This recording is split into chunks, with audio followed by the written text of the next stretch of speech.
All right.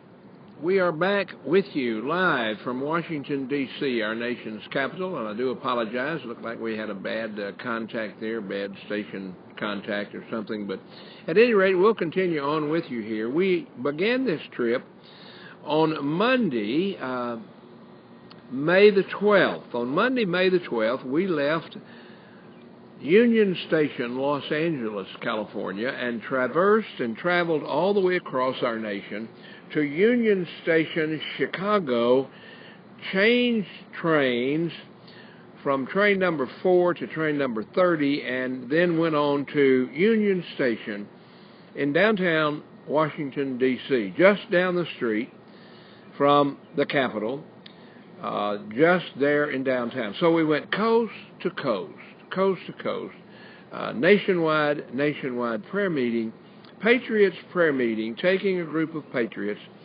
through the sprawling countryside of sea to shining sea. And we had a great time. We went through 49 prayer stops. We did 49 whistle prayer stops all across the United States. Now, let me hasten to say that sometime in the very near future, we're going to do another one of these. I'll talk to you more about it later, but we'll let you know as this trip comes up. This was the second time that we went on one of these Patriot prayer vigils across country, and we'll talk more about that a little later. But right now, I want to share with you why we came and who we are and so forth. For those of you watching maybe for the first time, my name is Wiley Drake. I'm a pastor, a Southern Baptist pastor. Had the privilege to serve as the second vice president of the Southern Baptist Convention back in 2007. Also had the privilege to run politically as a politician in 2008. In 2008, Dr. Alan Keyes, who was appointed by Ronald Reagan as ambassador to the United Nations, decided to run in 2008 for president of the United States. And he asked me to run as his running mate, that is, his vice presidential candidate. So you see, Wiley Drake, I ran in 2008 with Dr. Alan Keyes as the vice president of the United States. Now, it's obvious, as all of you know, we did not win. However, we did give them a good run, I believe, for their money.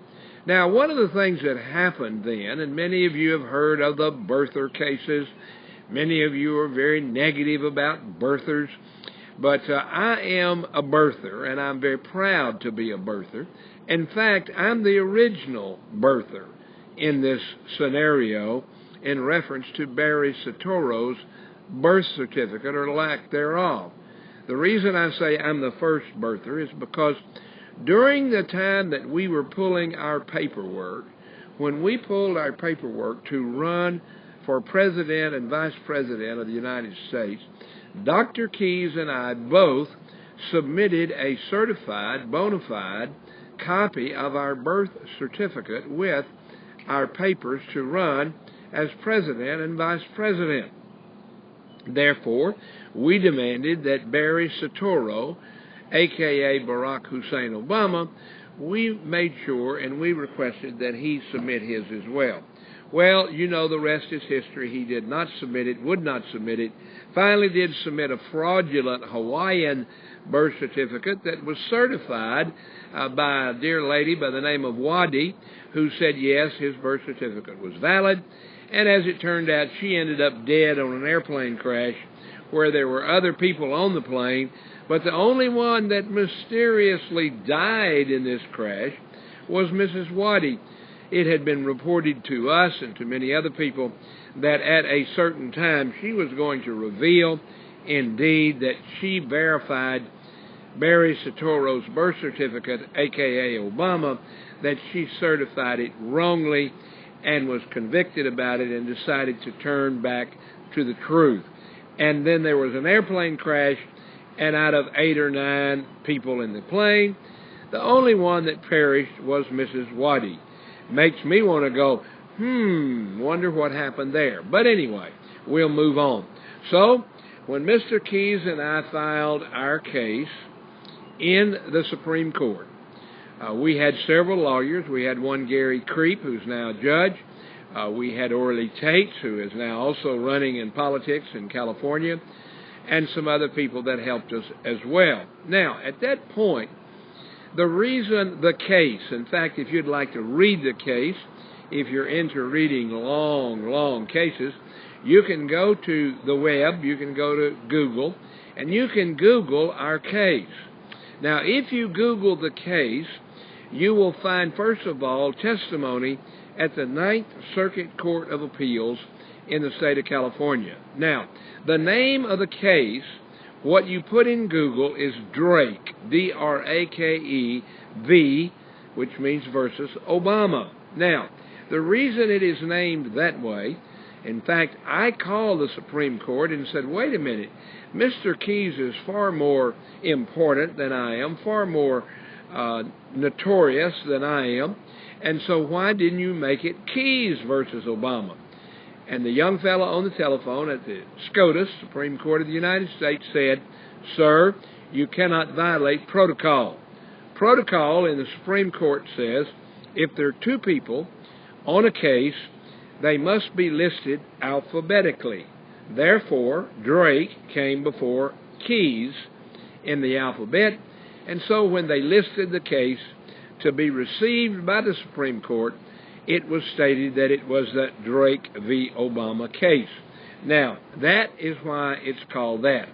So we went on with the case. We took it all the way to the Supreme Court after it went through the Ninth Circuit Court of Appeals, and it went to the Supreme Court, and of course the Supreme Court later denied it on lack of standing and all kinds of other reasons, but they denied the case and basically shelved the case. And that was the end of our birther case, the beginning, the first birther case. So yes, I'm a birther. I'm proud to be, because I have read the evidence. I have seen the multi-page, some 50-some-odd pages of evidence from Sheriff Arpaio in Arizona, from Sheriff Arpaio's posse, from Mike Boland, from other people that have submitted evidence, my evidence, Dr. Keyes' evidence, Orly Tates, Gary Creep's evidence, all of that evidence was submitted. And if you go to Drake v. Obama and you hear that case, you will hear the arguments. You will hear the arguments in the Ninth Circuit Court of Appeals in Los Angeles and hear all the gory details of the birther case. Now, I move forward to say all of that to say that I am still a birther, and I will be a birther until they prove what is the greatest crime perpetrated on America in many, many years.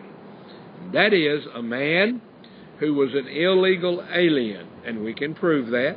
A man who had 3 or 4 Social Security cards of dead people, and we can prove that. And a man who had a falsified, absolutely bogus birth certificate from the state of Hawaii, and we can prove that. All of this is in the evidence file. Now, there's 2 places you go to get information. Number 1, Drake v. Obama. Number 2, there's a website.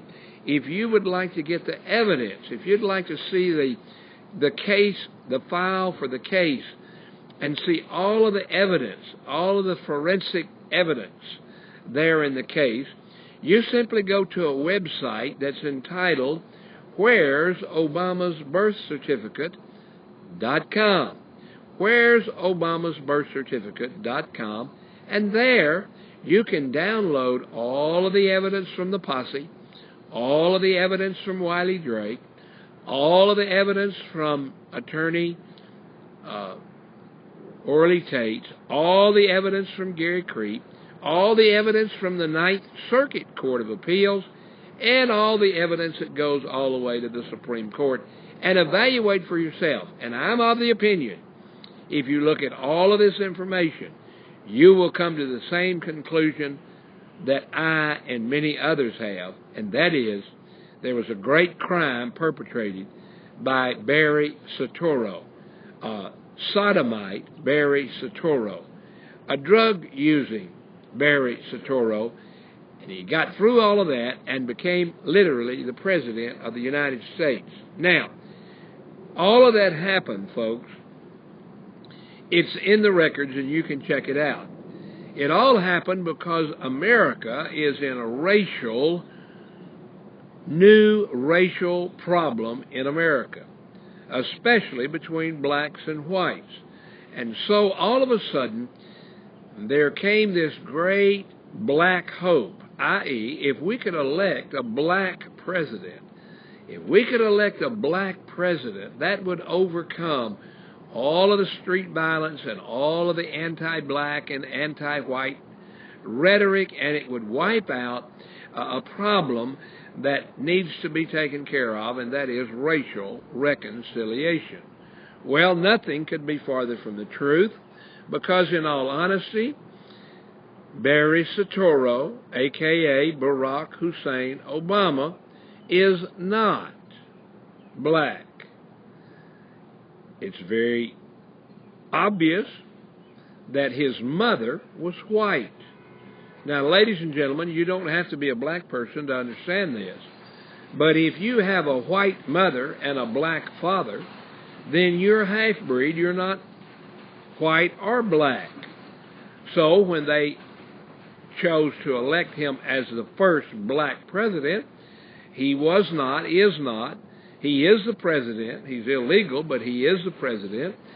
And he does appear to have color, but he is a half-breed.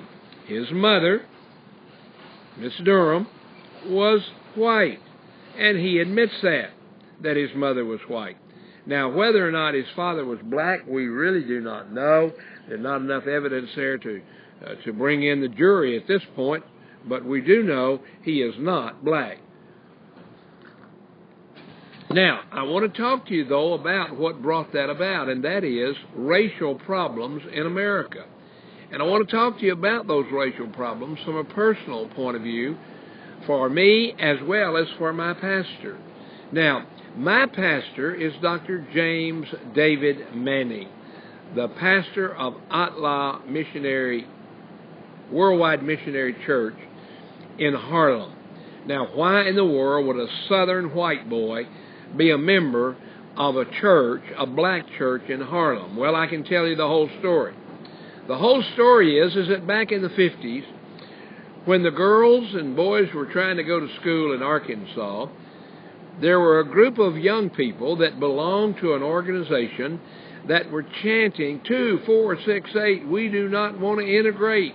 2, 4, 6, 8, no, we won't integrate. And there was a large group of those young boys and girls that did that, white boys and girls. And one of those white boys was yours truly, Wiley Drake. I was very racist. I was very prejudiced. I was very bigoted. And so I fought. I was at Little Rock when that occurred. Later, after that, I became convicted because I began to realize, after listening to Dr. Martin Luther King Jr., that I indeed was going down a path of a wrong way of thinking. And so I began to think, do I want to agree with integration or do I want to fight it? Well, for some times I fought it. And in fact, fought it to the point that I joined that organization. Now, that organization is a terrible organization. I didn't know it at the time, but I joined that organization because I was still a segregationist. I was still a racist. And so I joined what is now known as the KKK. Yes, Wiley Drake used to be a member of the Ku Klux Klan. Now, I never burned a cross. I never wore a sheet. I never hurt anybody, but I was a member of the KKK. Now, we also know that there were many of those KKK that were very, very bad, mean people.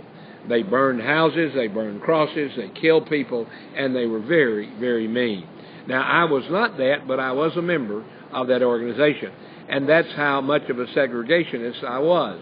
Now, as time went on, and I began to listen to Dr. Martin Luther King Jr.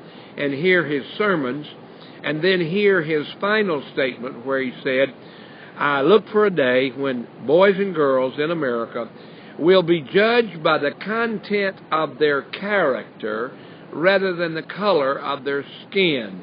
And I began to realize how right he was and how wrong I was.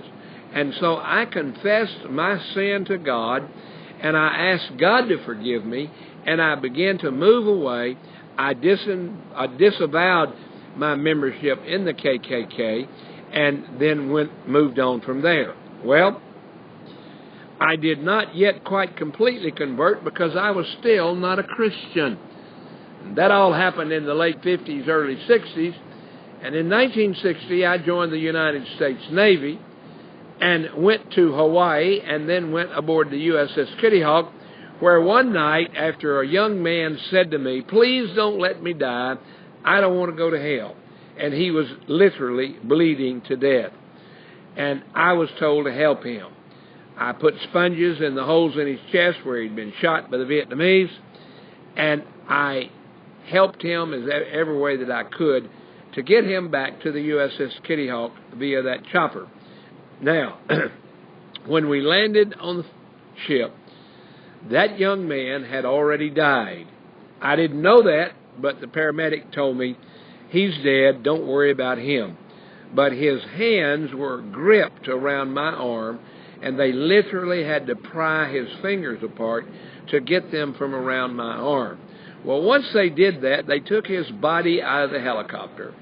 And I can still hear as clear as it were yesterday, "Please don't let me die. I don't want to go to hell." Now, at that point, a paramedic looked at me and said, "Are you okay?" And I said, "Yes." He said, "Well, you don't look okay to me." He reached up and ripped open my shirt, seeing if I had any injuries, and I did not have. Even though I had blood all over, it was not mine. It was the man who had just died. And as that occurred, he turned to the other paramedic and said, "No, he's not wounded, but he's probably in shock." Well, nothing could have been farther from the truth. I was in shock. I was terribly in shock. And I sat there hearing that voice, "Please don't let me die. I don't want to go to hell." So they said, "Go to sick bay." And I went to sick bay, and I sat there in my torn open shirt, bloody, and they came over and cleaned me up and gave me another shirt and said, "Sailor, go back to your bed and get some sleep."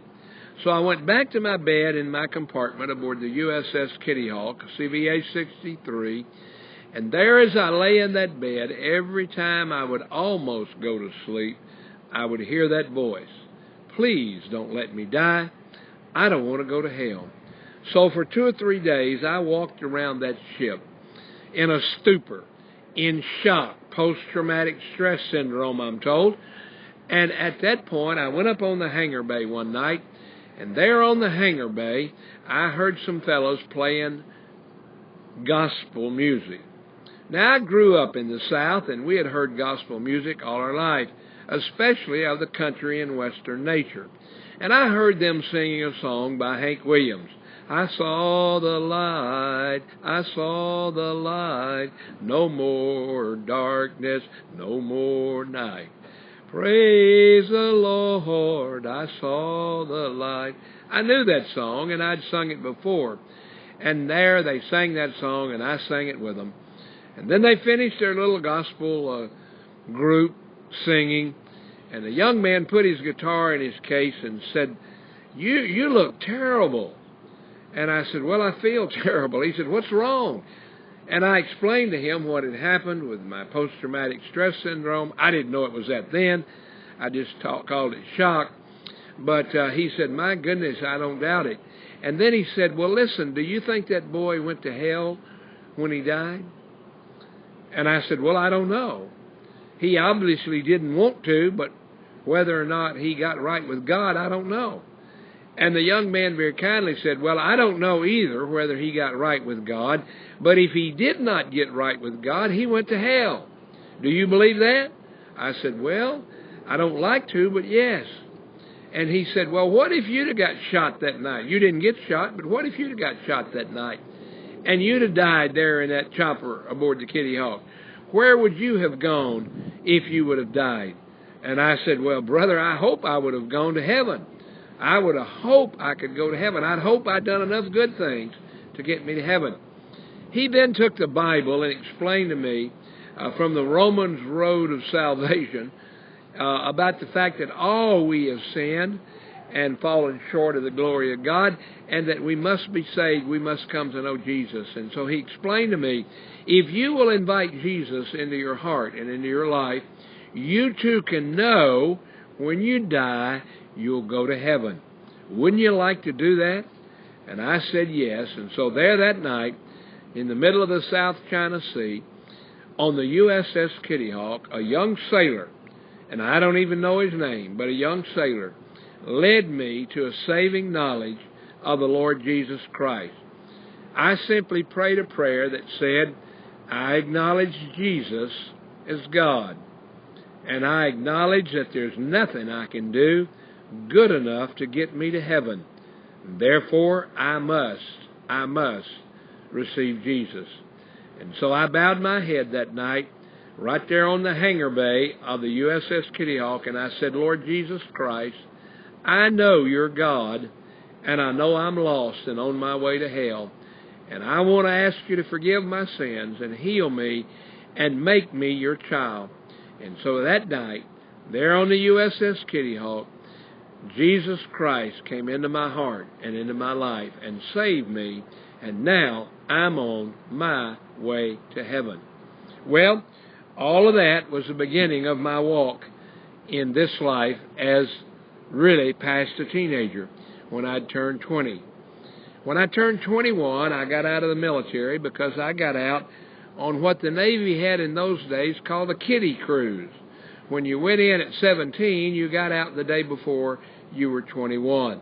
And so the day before my birthday, November the 23rd, on the 22nd, one day before, I exited the United States Navy. When I went in the Navy, though, I had learned that I had sworn an oath. My oath was to uphold the Constitution of the United States of America, defend America against all enemies, both foreign and domestic, and I ended that oath by saying, so help me God. I didn't know it at the time, but that made me an oath keeper and an oath taker. And so I then, though actually exited the Navy on my birthday, but I realized then that on my DD-214, that is the Navy discharge paper, it did not say your oath was ended. It says your time of service and your term of service has ended. This is your rank, etc., etc. But you, in my opinion, are still under that oath. Didn't say that, but that's what it meant because it did not relieve me of my oath. And so I am still an oath keeper.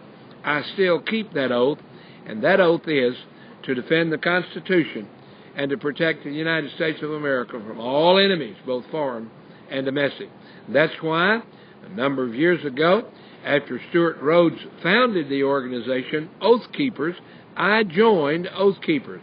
I am a card-carrying member of Oath Keepers, and I am indeed a part of their organization. In fact, I'm not only a part of the organization, but in the county that I live, Orange County, California, I have the privilege there to serve together with other Oath Keepers in the Orange County Oath Keepers chapter. And after I joined for a while and was part of the Oath Keepers, the local chapter asked me to become their chaplain. So I'm a chaplain to the Oath Keepers in Orange County and consider myself a chaplain to all Oath Keepers. Well, as I began to study about Oath Keepers and as I began to study about what was going on in our country, I became very concerned about the violation of our Constitution, not only because Barry Soetoro was not a citizen, not only because Barry Soetoro had no birth certificate, but because all that he was doing and all that he done literally was epitomized recently when he said, in reference to doing what Congress would make him do, he simply lifted his pen and said, if Congress doesn't approve what I want, I will approve it with my executive pen. Now, when he did that, that made him not a president, but a dictator. Therefore, he has been dictating now the laws, what is legal, what is illegal. Recently, he dictated to the Bureau of Land Management that they should go in to a ranch called the Bundy Ranch there in Nevada and take a man's cattle and indeed take over his property. That was illegal, ungodly, and wrong to do. And, as a matter of fact, those BLM agents are not agents of law enforcement. They went in there, though, with badges, which were illegal. They also went in there with sidearms and long rifles that were also illegal because they are a Bureau of Land Management. That means they're to study and they're to determine what's best for the land. They're an investigation and environmental team, not a law enforcement. But when they went to the Bundy Ranch, they went in armed to take that ranch over. And a group of us, Oath Keepers and others, went to Bundy Ranch there in Bunkerville, Nevada. We went to Bunkerville, Nevada, and we stood there with Mr. Cliven Bundy and his family against BLM. Now, the reason BLM backed away was not because they had cold feet. The reason they backed away is they knew how to count.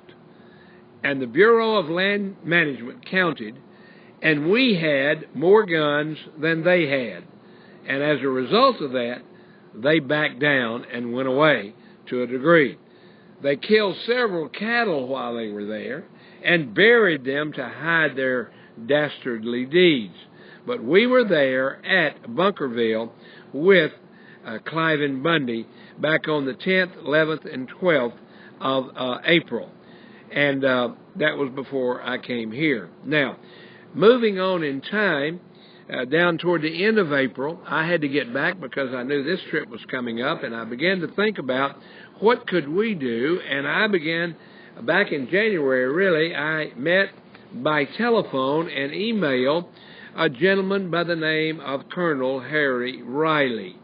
At that point, Colonel Harry Riley indicated to me that we needed not to overthrow the government, and we're not even discussing that because we don't want to overthrow the government.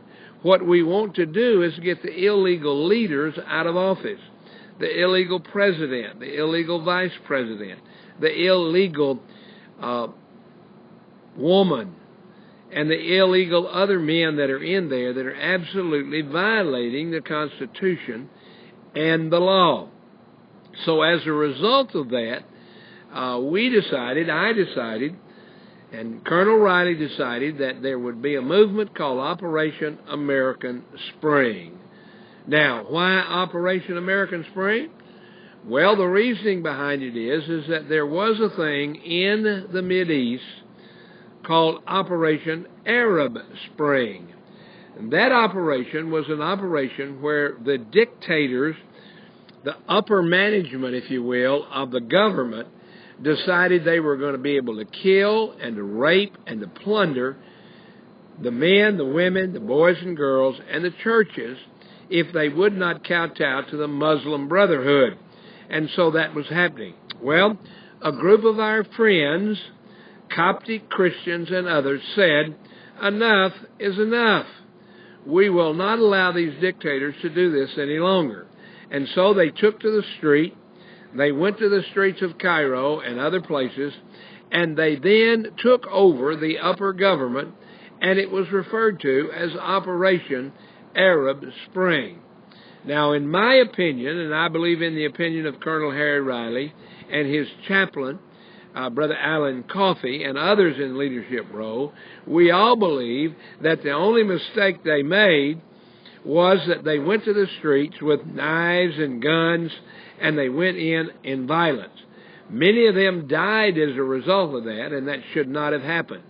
So when Colonel Riley decided to call this Operation American Spring, The first thing that he said is, this is going to be similar to Arab Spring, but dissimilar in the fact that it indeed will be peaceable.